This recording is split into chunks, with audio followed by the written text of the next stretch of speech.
ఆమె ఎప్పుడైతే నాకు ఇచ్చిందో నాకు ఎవరు గుర్తొచ్చారంటే మా పెద్దమ్మ మాటలు గుర్తొచ్చినాయి. అయ్యా మా సావుకుడికి ఇలా యాక్సిడెంట్ అయిందయ్యా, మేము ఈ రీతిగా ఉన్నాం అని చెప్పినప్పుడు సావుకుడు గుర్తొచ్చాడు. నేనే వెళ్ళిపోయాను, వాళ్ళ చర్చి అనగానే అక్కడ కూర్చున్నాను.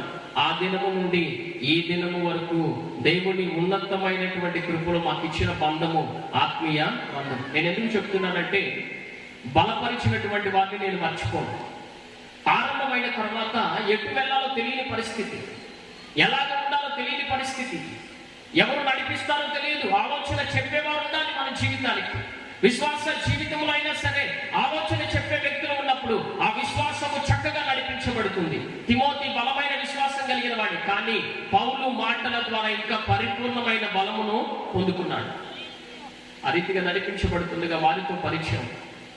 అప్పుడు అంతగా నేను వెళ్ళి కలిసేవాడిని కాదు, కానీ తదుపరి కాలంలో వారి